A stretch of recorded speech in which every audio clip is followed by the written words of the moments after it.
and welcome to For the Quantum Grammar Shoot podcast, the only podcast of its kind on the interwebs that I'm aware of. I'm your host, Jason-Matthew Glass. You may call me Jason. In this podcast, I'll be looking at various topics as viewed through the lens of correct sentence structure, communication, parse, syntax, grammar, the wonderful grammar technology brought to the public in 1988 by the late David-WYNN, Miller. Full stop. Haven't done one of these in a while. Actually, haven't done much of anything for a while. Been busy with other things in life and death, and had a lot of time to think. And as these podcasts are usually concerned with the psychology, what I like to call correct sentence structure, communication, parse, syntax, grammar, psychology, this one will be no different. We're going to talk about what is important. Now, this is an individual thing, right? What's important to you may not be important to me. What's prioritized to you may not be priority to me. But we can see, each through our own observations, what is important to one person or another person. We can obviously see this by the way they conduct themselves. The folks that say they're going to do something and they follow through because it's important for them to do so. On the other hand, you have those folks that say they're going to do something and they don't follow through. And then they have a plethora of excuses as to why they didn't do it. And I can apply this to you folks out there who come into the comments field and say, I'm ready to learn, I'm going to learn. Or you email me, or you want me to set up a consultation. You say, I'm ready to learn, I'm ready to take workshops. And then you don't. And that's perfectly fine, because I'm aware that in the last 8+ years of teaching this stuff, I take everyone with a grain of salt. I don't trust anyone out there. None of you. I don't trust you until you give me a reason to trust you. And that's pretty much how I navigate through life, through the sea of space, with zero trust. And people might say, well, that's a pretty grim outlook, Jason. Well, actually, no, it's not. It's not at all. It doesn't bother me at all. Because I know that if you put yourself in a position to screw me over, it's my fault. Because I let you do it. I allowed myself, for whatever reason, to put the blinders on and allowed you to take advantage of me. It's my fault. I take accountability for that. And I feel it's the same for anyone else. What's good for the goose is good for the gander. That's why I don't get upset, I don't get angry when I see things like the government taking advantage of people, screwing people over with taxes, or I see these grifters out there like the Jason Paul Grievous of the world, or the Jake Shingles, or the Russell J. Goulds, or whoever else I can't think of. Mark lowercase k, Kishon Christophers. It doesn't bother me because I know that everyone has a choice. And if someone chooses to go through their lives being naive and ignorant of what they're deciding to do, then that is a lesson that they must learn, and I cannot teach them. But Mark lowercase k can sure teach them. Russell J. Gould can sure teach them. Jason Paul Grievous can sure teach them. Rip them right off and keep taking their money as long as they allow it to happen. And again, folks might think that that's a very grim outlook, but it's not really. Because in the scheme of things, in the generalized overall scheme of things, life in general, how important is it really? One day you live, one day you die. What happens in between? What if you only had 24 hours? How would you live then? Would you live differently? Of course you would. I don't know a single individual out there who wouldn't. You know, I still, every once in a while, will go on the TikToks and go into these live streams with these religious people talking about God and religion and belief systems, and I will enter their comments fields and I will say things, and they completely ignore me. And I find it's because most of those people are comfortable in their delusions, what I perceive to be their delusions. Now, their own personal experiences with whatever they got going on spiritually or whatever, that's theirs. Okay, but what I'm here for is the certifiable stuff. What you can certify to another contract party. That's where correct sentence structure comes in. Because if you cannot certify something as a fact, if you can't prove it with the continuance of the evidence to another contract party, then it has no business being in a contract of fact.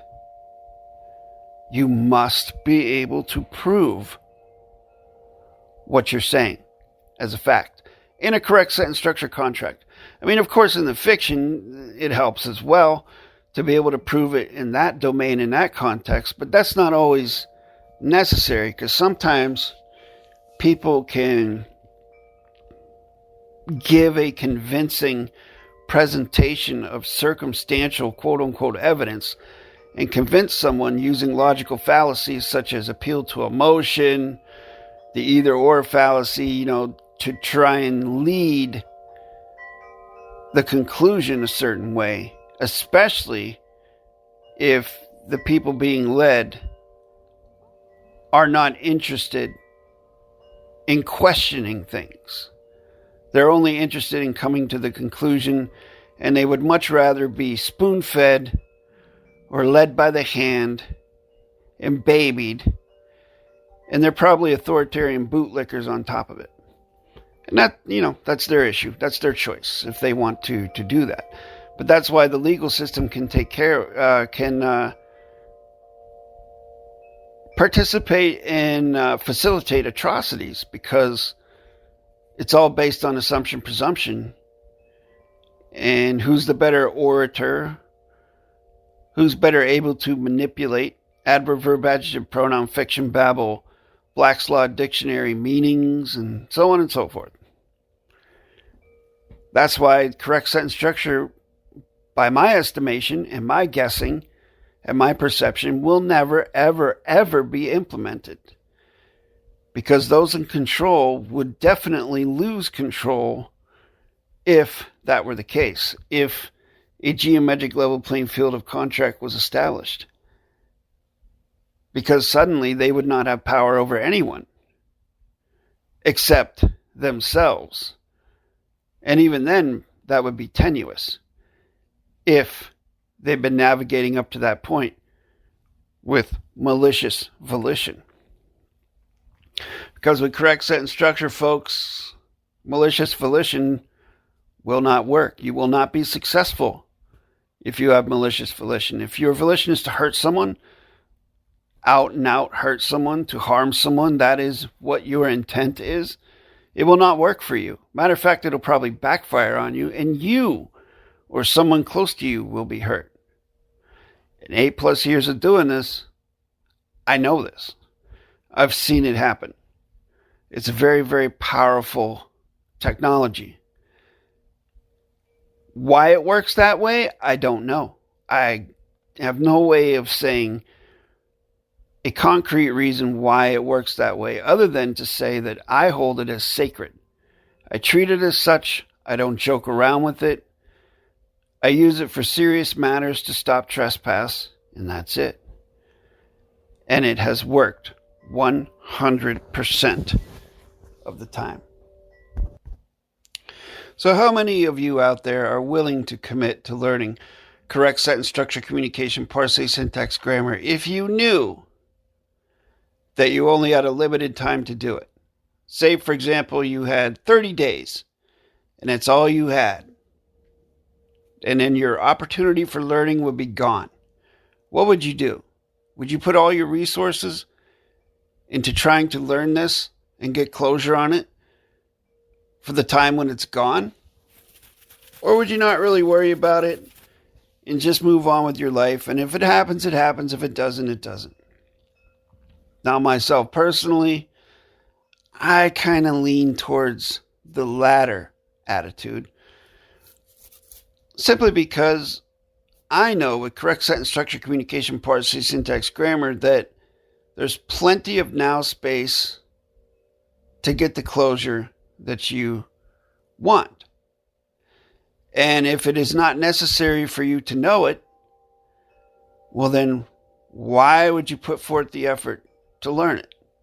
On the other hand, it's better to have it and not need it than need it and not have it. So wouldn't it suck if you don't need it and then all of a sudden 3 months down the road, all of a sudden you need it and there's no one to teach you? Jason-Matthew-Glass is no longer available to teach. Can't reach him by email. He's,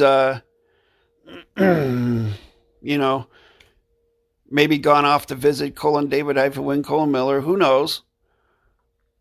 But in any case, the only options you have available are the only viable options by my perception as an 8+ year grammar tutor will be the ones that I would leave you with on my channel. And I do have to get that in order, by the way. I do have to get that in order.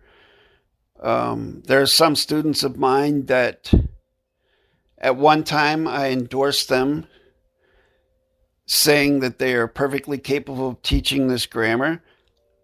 But that has kind of gone lax. Some of them don't do it anymore. They're out of practice.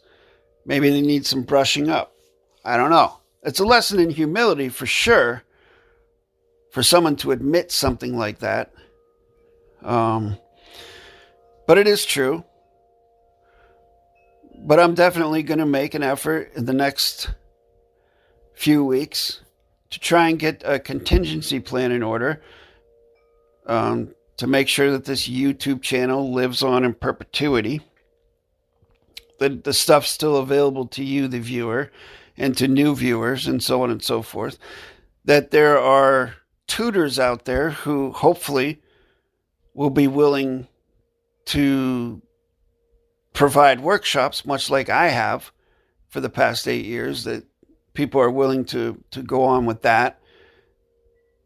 And I could probably even pass on my own confidential curriculum to those people if they're interested, or they can develop their own curriculum. That's completely up to them, as long as they have closure on the grammar.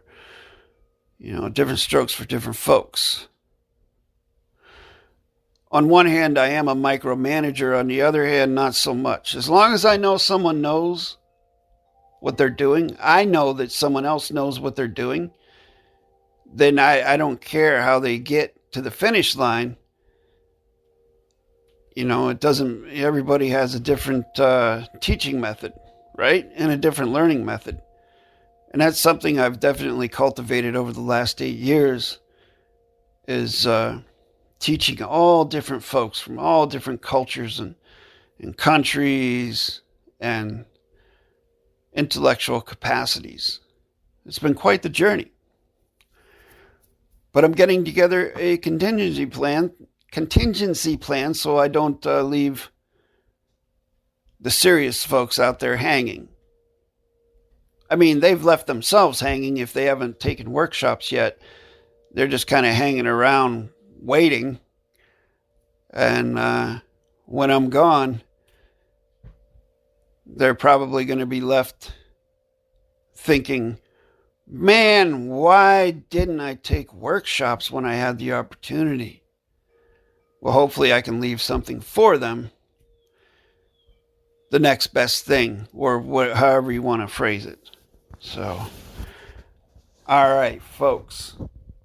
Hope you enjoyed this one. Hope it wasn't too ominous for you.